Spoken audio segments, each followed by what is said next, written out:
Wife சண்டை போட்டால் ஒரே கேள்வி கரெக்டாக கேட்பா, உங்களுக்கு நான் முக்கியமா அம்மா முக்கியமா? சில லூஸு உணர்ச்சி வசப்பட்டு அம்மா, அடுத்த நாள்லேருந்து அம்மாவுக்கும் சோறு கிடைக்காது, உனக்கும் கிடைக்காது. அப்படி சொல்லக்கூடாது, அறிவுபூர்வமாக யோசிக்கணும். அம்மா முக்கியமா நான் முக்கியமா, விடு இன்னும் கொஞ்ச நாள் தானே அப்படின்னு சொல்லிடணும். அவள் அமைதியாயிடுவா. ஆனால் கொஞ்ச நாள் யாருக்குன்னு சொல்லக்கூடாது. அதுதான் அது மாதிரி வயிற்றுச்சல் பிடிச்சவங்க எவ்வளவு பேர் இருக்காங்க பாருங்களேன். அடிச்சு எப்படி சிக்க கொஞ்ச நாள் தான் அப்படின்னு எவ்வளவு ஆறுதல் அடைகிறாங்க பாருங்க. நம்ம புத்திசாலித்தனத்தை ஒய்ஃபு கிட்ட காமிக்க கூடாது.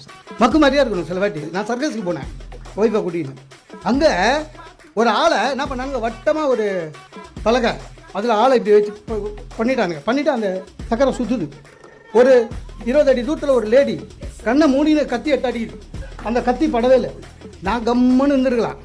நான் புத்தாலி நினச்சின்னு என் ஒய்ஃபு கிட்ட என்ன பண்ணேன், இங்கே பார்த்தியா சர்க்கஸில் எப்போவுமே இந்த மாதிரி அபாயகரமான விளையாட்டெல்லாம் என்ன பண்ணுவாங்க, ஹஸ்பண்ட் அண்ட் ஒய்ஃபை போட்டுருவாங்க. ஏன்னா அவங்க தான் ஒருத்தர் நல்லா பார்த்து. எங்கள் ஒய்ஃபில் இல்லை அவங்க ஹஸ்பண்ட் ஒய்ஃபில் இல்லை அப்படி. நமக்கு ஒரு ஈகோ, இல்லை அவங்க ஹஸ்பண்ட் அண்ட் ஒய்ஃப் தான். இல்லைங்க ஹஸ்பண்ட் அண்ட் ஒய்ஃப் இல்லைங்க அண்ணா, எப்படி சொல்கிறேண்ணா? அது மட்டும் ஒய்ஃப் ஆனால் இன்னும் 6 கத்தி இறங்கியிருக்கோம் உள்ள. அவள் சொன்ன வேகம். சில வாட்டி வீட்டுக்குள்ளேயே குடும்பத்திலேயேங்க ஆண்கள் சில வாட்டி உணர்ச்சி வசப்பட்டு பேசுவோம். சத்தியமாக பேசக்கூடாது, பேசவே கூடாது. எப்போவுமே அறிவு சம்மந்தமாகவே திங்க் பண்ணணும். அதுவும் ஆம்பளைங்க கிட்ட ஒரு கெட்ட பழகினதுமா, பொய்யை வந்து ஆஃபீஸில் அழகாக சொல்லுவோம் சார். நம்மளை விட படித்தவன் மேனேஜர், நம்மளை விட எக்ஸ்பீரியன்ஸு, அவனையே பொய் சொல்லி ஏமாத்துறோம். வீட்டில் முடியலங்க சொதப்புவோம். அதுலேயும் பொய் சொல்லும்போது திக்குவானுங்க. பார்த்துக்கிட்டிங்களா? ஒருத்தங்க சாதாரணமாக ஞாயிற்றுக்கிழமை 10 மணி வரையும் தூங்குறவன் அந்த ஞாயிற்றுக்கிழமை காலையில் எழுந்து ஷேவ் எல்லாம் பண்ணின்னு ஃபஸ்ட் கிளாஸாக ட்ரெஸ் பண்ணி ஷூ போடுறான். ஒய்ஃபுக்கு தெரிஞ்சு போச்சு இவன் எங்கேயோ போகிறான்னு. ஆனால் அவங்க எவ்வளோ புத்தால் தெரியுமா, என்னங்க எங்கே போகிறீங்க அப்படின்னு. இவனுக்கு வரல பொய். என்னைய கேட்ட என்னைய கேட்ட என்ன தாண்டா கேட்டு. அந்த பொய் சொல்லும்போது என்ன ஆகும், சத்தம் அதிகமாக வரும். என்னையா கேட்ட என்னதான் கேட்டுது சொல்லு. எங்கள் சேர்மன் வர்றாரு டெல்லியிலேருந்து, ஏர்போர்ட்டுக்கு போகிறேன். அதுக்கு புரிஞ்சு போச்சு. டக்குன்னு என்ன பண்ணிச்சு, விளையாடுற பையனை கூப்பிட்டு இங்கே வா பிள்ளைனை கிட்டத்து பார்க்கணும், நீ அப்பா ஏர்போர்ட்டுக்கு போகிறார் கூட போகணும்.